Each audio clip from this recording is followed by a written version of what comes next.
सुप्रभात। मैं जगेंद्र राणा। अंतर्मुखी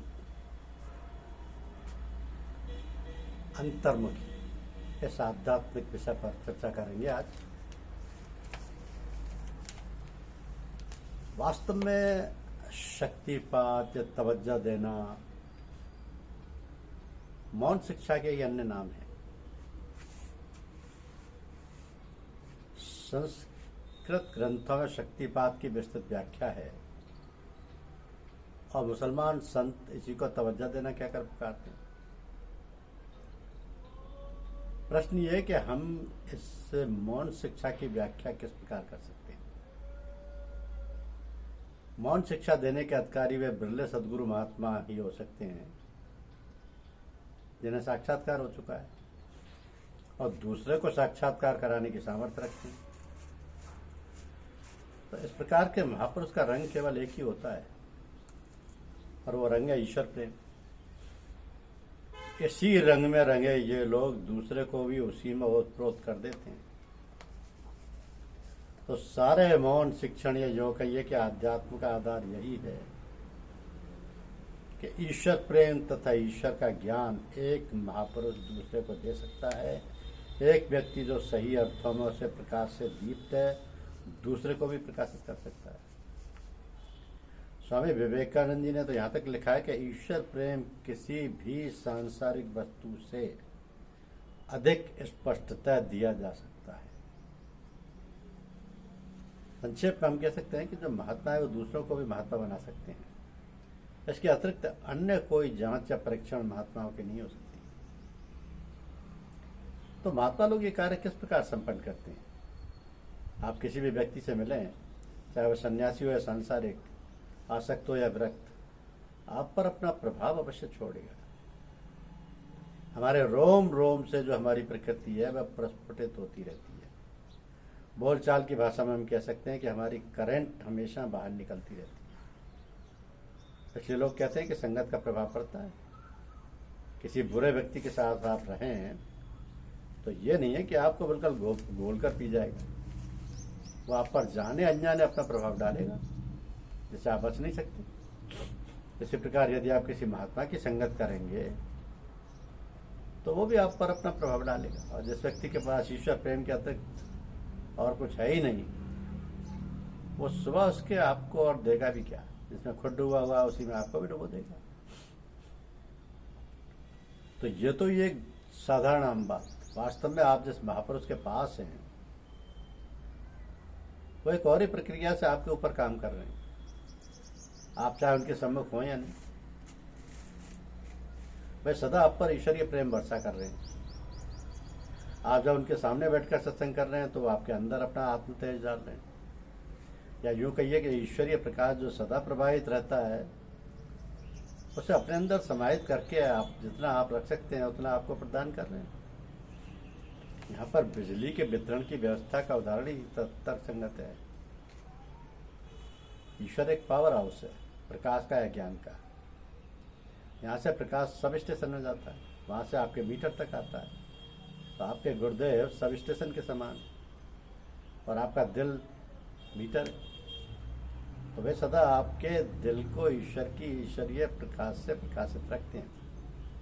उसकी लहर बार बार उसमें डालते रहते हैं जिससे कि वहाँ पर ईश्वर प्रेम जागृत हो। कृपा या शक्तिपात की पहली छाप दिल या मन पर ही पड़ती है क्योंकि प्रथम चरण है। किसी की गहराई में जाकर ईश्वर दर्शन होगा।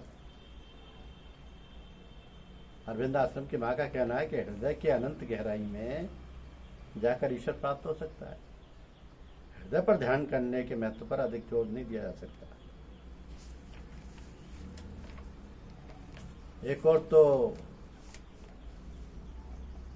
एक ही शिक्षक या महात्मा के पास शिक्षा पाए लोगों में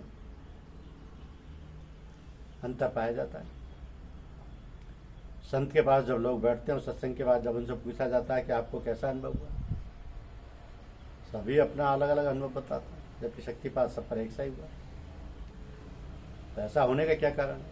क्योंकि संत की तवज्जो का पहला असर मन पर पड़ता है। मन उसकी तुरंत व्याख्या कर देता है। अब जिसका मन जितनी ऊंची श्रेणी का होगा उसका संत के पास बैठने में उतनी ऊंची स्थिति उसको प्राप्त होगी, इसलिए उसकी व्याख्या भी सबसे अलग होगी। जिस बात को वह साधक महसूस करेगा वो भी सबसे भिन्न होगी। तो हर एक साधक वैसा ही है जैसा उसका मन है, वैसा उसका मन है। जो व्यक्ति ईश्वर की ओर झुकेगा उसी को यह सहायता सुलभ होगी। ये सबके लिए उपलब्ध है और सभी इसके अधिकारी हैं। इस प्रकार की सहायता प्राप्त करने के लिए कुछ व्यवस्था महापुरुषों ने अवश्य की है।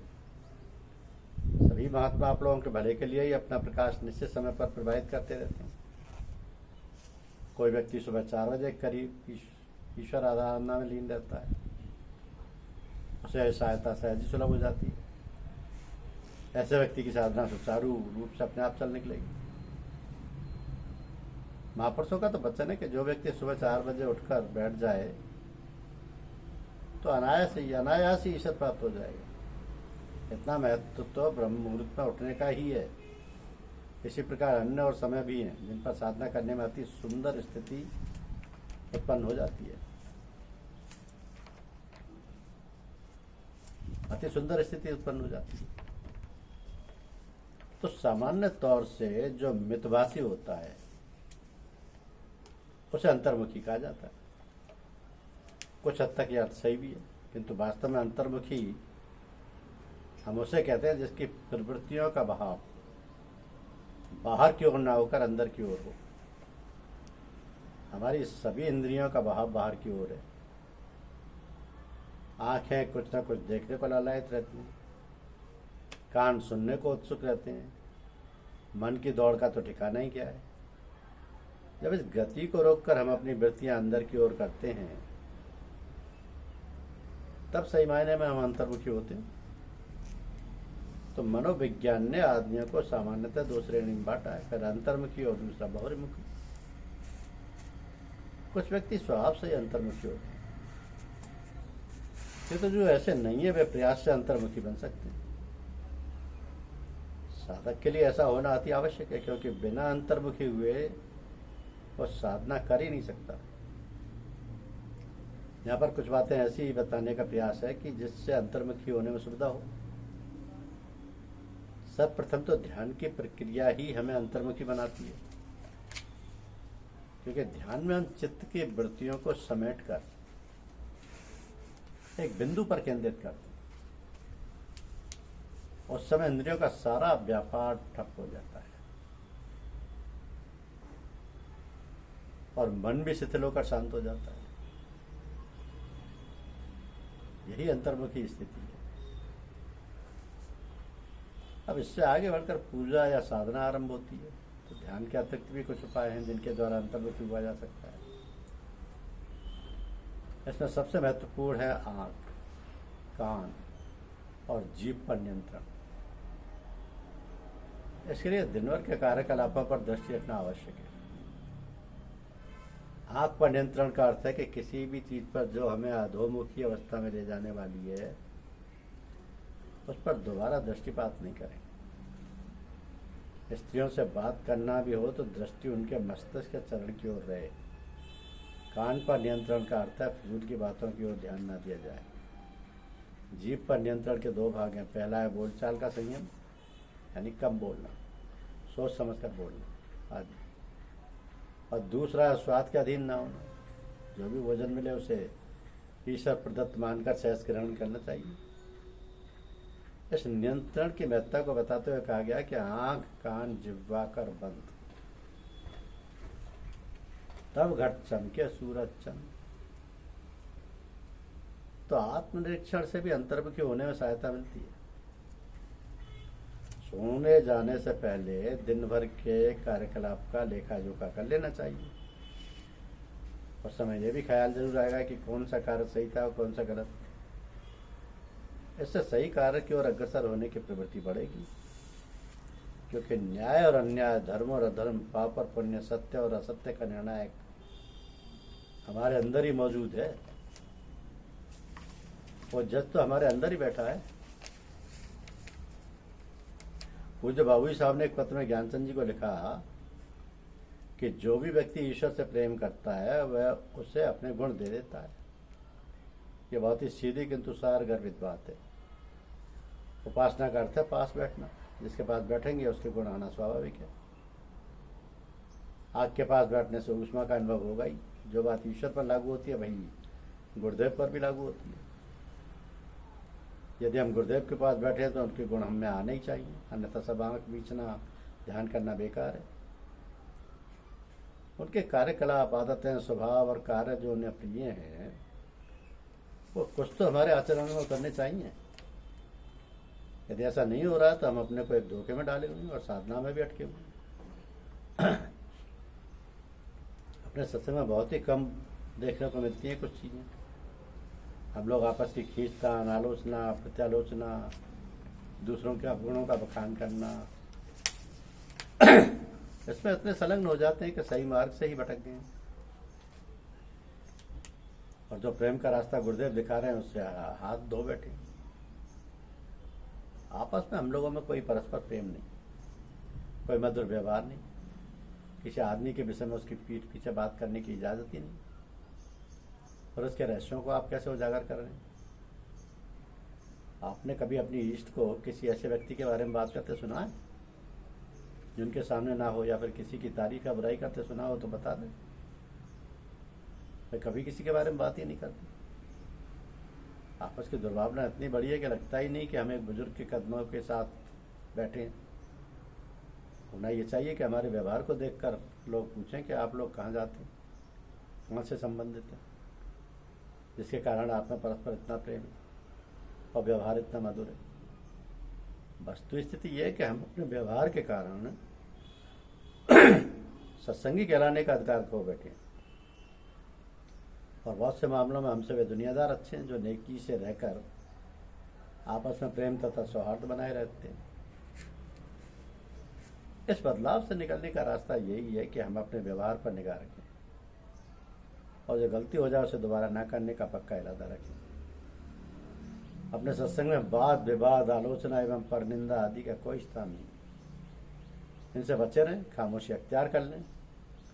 यह सत्संग प्रेम, सेवा, दिल मिलाने का सत्संग है। जो नए भाई आए हैं उनको अपने साथ बैठाकर सत्संग करें, उन्हें बहुत लाभ होगा। पूज्य चचा जी महाराज सबको पास पास बैठने पर जोर देते थे और फरमाते थे कि एक दूसरे के पास होने से सबको फायदा होता है। ये सब आपसी प्रेम को बढ़ाने के तरीके हैं। गुरुदेव के व्यवहार की नकल से भी, चाहे वह झूठी हो, निश्चित लाभ होता है। सामान्यतः जो पूजा के समय हालत होती है उसको देख समझकर हम संतोष कर लेते हैं, किंतु वो संतोष करने की चीज़ नहीं है। वो जब आपके जीवन में उतर आए और उस पर आपका अधिकार हो जाए तब वो आपकी है, अन्यथा वो किसी की दी हुई चीज़ मात्र है जो वापस भी ली जा सकती है। श्री रामकृष्ण कहते थे कि जब आदमी गंगा में स्नान करने जाता है तब उसके पाप किनारे बैठे रहते हैं, जब वो वापस आता है तब वे फिर उस पर सवार हो जाते हैं। यही हाल अपना है। जब हम सत्संग में हैं तब एक मुखौटा, और जब उससे बाहर है तो दूसरा। ये कौन सी साधना है? पारस्परिक विरोधों को बिठाकर सत्संग की स्थिति को पूरी तरह अपने जीवन में उतार लेना ही पूजा की सफलता है। ईश्वर से यही प्रार्थना है कि वह सामर्थ्य हम सबको दे। धन्यवाद।